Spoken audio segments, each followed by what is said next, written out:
तो स्वागत है दोस्तों डेली करंट के इस सेगमेंट में। अपने 2-3 दिन से क्या है कि डेली करंट की वीडियो नहीं आ रही थी, क्योंकि जो डेली करंट का जो कंटेंट था वो इतना नहीं था कि भाई उसको लेके वीडियो बनाया जाए। तो मैं सोच रहा था कि 2-3 दिन की एक साथ अपन वीडियो लेके आएंगे। तो आज 3 दिन की अपन एक साथ बातें कर रहे हैं। 3 दिन में जो करंट से जो रिलेटेड बातें थी वो आज के अपन क्लास में करने वाले हैं। तो चलिए अपन स्टार्ट करते हैं। सबसे पहले अपन बात करें एमएसआरए। एमएसआरए क्या है? मुख्यमंत्री शिक्षित राजस्थान अभियान। मुख्यमंत्री शिक्षित राजस्थान अभियान। मुख्यमंत्री शिक्षित राजस्थान अभियान राजस्थान सरकार के द्वारा एक क्या चलाया जा रहा है? प्रोग्राम चलाया जा रहा है, एक अभियान चलाया जा रहा है। उसके बारे में बात करें, जो नीति आयोग के द्वारा एक रिपोर्ट निकाली जाती है, जितने भी जो स्टेट हैं उनके स्कूल से रिलेटेड एक रिपोर्ट निकाली जाती है नीति आयोग के द्वारा। तो कौन निकालता है? नीति आयोग निकालता है। कौन सी रिपोर्ट निकाली है? स्वच्छ एवं हरित विद्यालय रेटिंग। स्वच्छता से रिलेटेड और हरित, क्योंकि अब भी जो हमारी सरकार है वो हरित की तरफ ज्यादा ध्यान दे रही है, पेड़ पौधों पे, इन चीजों पे, सौर ऊर्जा पे, इस पे थोड़ी ज्यादा ध्यान दे रही है। तो उससे रिलेटेड एक रेटिंग निकाली है, स्वच्छ और हरित राजस्थान रेटिंग 2025-26, जिसमें राजस्थान की स्कूल्स की बात करें तो राजस्थान के जो स्कूल्स हैं उनका कौन सा स्थान रहा है? तो राजस्थान की जो स्कूल है उसमें शिक्षित राजस्थान अभियान में राजस्थान की जो रैंक रही है वो कौन सी रैंक रही है? 3rd रैंक रही है। इसके साथ साथ बात करें, राजस्थान में 649 पीएम श्री जो स्कूल है वो भी क्या हो रखी है? संचालित हो रखी है। तो एक बार ये भी ध्यान रखें, कितने स्कूल है? 649। इसके बाद में नीरज डांगी जो है, नीरज डांगी को राज्यसभा सांसद बना दिया गया है। राज्यसभा सांसद के रूप में इन्होंने क्या लिया? शपथ लिया। राज्यसभा सांसद के रूप में इन्होंने शपथ लिया। अब राज्यसभा सांसद को शपथ कौन दिलाता है? तो शपथ जो दिलाता है वो सभापति दिलाता है। सभापति कौन है? या फिर जो उपराष्ट्रपति हैं वही क्या होता है? राज्यसभा का सभापति होता है। तो सीपी राधाकृष्णन, राधाकृष्णन जो है उनके द्वारा इनको क्या दिलाई गई? शपथ दिलाई गई। ये कौन सी पार्टी से है? तो कांग्रेस पार्टी से। ये कौन सी पार्टी से? कांग्रेस पार्टी से इनको क्या दिला दी गई है? हाल ही में राज्यसभा सांसद के रूप में शपथ दिला दी गई है नीरज डांगे जी को। इसके अलावा बात करें कोलंबिया। कोलंबिया के हाल ही में क्या बनाए जा रहे हैं? नए राष्ट्रपति बनाए जा रहे हैं। तो वहां पे क्या हो रहा था? चुनाव हो रहा था। तो चुनाव में किसने जीत दर्ज की है? एबेलार्डो। एबेलार्डो जो एक व्यवसायी है और पेशे से क्या है? वकील है। तो एक वकील है और व्यवसायी है। व्यवसायी है और वकील है एबेलार्डो, जिनको क्या बनाया जा रहा है? कोलंबिया का राष्ट्रपति बनाया जा रहा है। इनको जो वोटिंग मिली है वो 49% के लगभग इनको क्या मिले? वोट मिले। और इसके कारण से इनको क्या बनाया जा रहा है?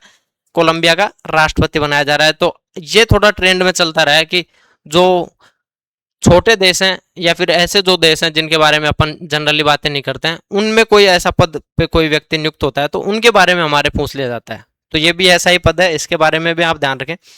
इसके अलावा बात करें राजकीय अतिथि। प्रत्येक वर्ष गवर्नमेंट के द्वारा एक राजकीय अतिथि क्या किया जाता है? चुना जाता है। तो अब की बार जो राजकीय जो अतिथि बनाए गए हैं जो हमारे राजस्थान के, वो कौन बनाए गए? आचार्य वर्धमान सागर। आचार्य वर्धमान सागर लगातार कितनी बार? तीसरी बार। आचार्य वर्धमान सागर को लगातार तीसरी बार अपना राज्य क्या बनाया गया है? अतिथि बनाया गया है। तो किनको बनाया गया है? वर्धमान सागर जी को बनाया गया है। इसके बाद में बात करें Rajasthan state shooting championship. Rajasthan state shooting championship बात करें, इसका जो आयोजन हो रहा था वो हो रहा था जगतपुरा शूटिंग जो रेंज है वहां पर इसका क्या हो रहा था? आयोजन हो रहा था। तो आयोजन कहाँ पे हो रहा है? जगतपुरा। इसमें अपने जयपुर की एक खिलाड़ी है मानिनी कौशिक। इनका नाम बार बार आता रहता है। मानिनी कौशिक का कोई भी ऐसा टूर्नामेंट होता है तो उसमें लगातार इनका नाम आता रहता है। ये अच्छी खिलाड़ी है शूटिंग की। इनके जो है इनके द्वारा, मानिनी कौशिक के द्वारा 2 स्वर्ण जीते हैं, 2 गोल्ड जीते हैं और एक क्या जीता है? ब्रॉन्ज। ब्रॉन्ज और दो क्या जीते हैं? गोल्ड। तो 2 गोल्ड और एक ब्रॉन्ज किनके द्वारा जीता गया है? मानिनी कौशिक के द्वारा जीता गया है।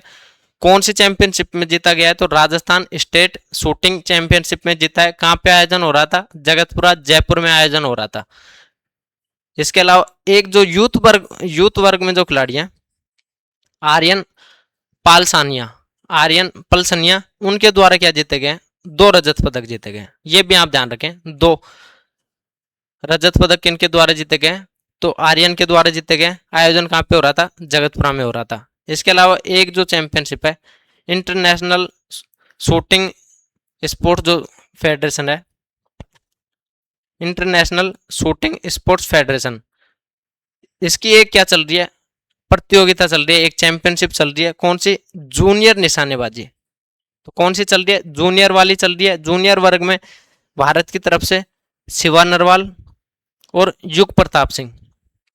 शिवा नरवाल के द्वारा तो रजत पदक जीता गया है, और युग प्रताप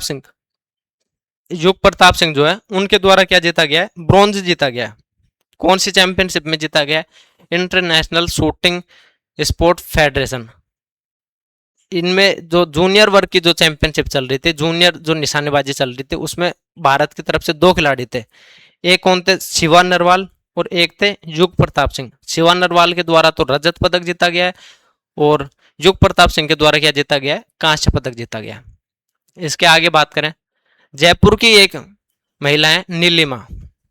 कौन है? नीलिमा। उनके द्वारा माउंट एवरेस्ट जो सबसे जो ऊंची चोटी है माउंट एवरेस्ट, उसको क्या किया गया है? फतेह किया गया है। तो जयपुर की कोई है, कौन है?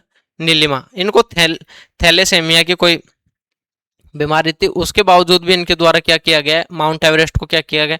फतेह किया गया है। वर्तमान में ये कहाँ पे रहते हैं? कैलिफोर्निया में रहते हैं, और इनके क्या है? 2 बच्चे हैं। एक बात करें कन्हैयालाल ब्रह्मर। कन्हैयालाल ब्रह्मर जो है वो एक साहित्यकार हैं। इनको वियतनाम में एक साहित्य सम्मान का क्या हो रहा था? आयोजन हो रहा था। कौन सा था? 19 से 23 जून, 19 से 23 जून कोई इसका क्या हो रहा था? आयोजन हो रहा था। अंतर्राष्ट्रीय साहित्य महोत्सव, इंटरनेशनल जो लिटरेचर जो फेस्टिवल है, उसका क्या हो रहा था? आयोजन हो रहा था। कहाँ पे हो रहा था? वियतनाम में हो रहा था। तो वियतनाम का सद्भावना सम्मान किसी को प्रदान किया गया? तो राजस्थान के कोई है, कन्हैयालाल ब्रह्मर जी। कन्हैयालाल ब्रह्मर जी कौन सा दिया गया? वियतनाम सद्भावना सम्मान। ये आप ध्यान रखें, क्योंकि अवार्ड वगैरह ऐसे पूछ ले जाते हैं, और साहित्य वगैरह से संबंधित कोई होता है, राजस्थान का कोई है जिसको बाहर जाके कोई इंटरनेशनल लिटरेचर फेस्टिवल में अवार्ड मिल रहा है, तो ऐसी चीज़ें थोड़ी इंपॉर्टेंट हो जाती हैं, तो इसलिए ये इंपॉर्टेंट है। इसके अलावा बात करें एक आयुष सम्मान। आयुष सम्मान ये भी कहाँ पे हो रहा था? नेपाल में हो रहा था। ये नेपाल में हो रहा था। एक international Ayush conclave 4.0, international Ayush conclave 4.0, इसका जो आयोजन हो रहा था वो नेपाल में हो रहा था, जिसमें Ayush legendary award, Ayush legendary award दिया गया है स्वरूपानंद जी को। किनको? स्वरूपानंद जी डॉक्टर है होम्योपैथी के, उनको क्या दिया गया है? आयुष सम्मान दिया गया है। कौन सा सम्मान है? Ayush legendary award. तो आयुष लीजेंडरी अवार्ड जो दिया गया है वो किनको दिया गया है? स्वरूपानंद जी को दिया गया है। कहाँ पे आयोजन हो रहा था? नेपाल में आयोजन हो रहा था। इंटरनेशनल जो कॉन्क्लेव था, आयुष कॉन्क्लेव 4.0, इसका आयोजन हो रहा था, वहां पे किसी को दिया गया, तो वो किनको दिया गया? स्वरूपानंद जी को दिया गया। तो ये कुछ अपनी बातें थी। अब आप कमेंट में मेरे को ये बताना कि अपन जो 2-3 दिन की करंट की एक साथ बातें करें, या फिर जो डेली की जो करंट है उसकी बातें करें। ये प्लीज़ आप ज़रूर एक बार बताएं, उस हिसाब से फिर अब आगे की जो क्लासेज हैं वो उस बेसिस पे रखी जाएंगी। धन्यवाद दोस्तों।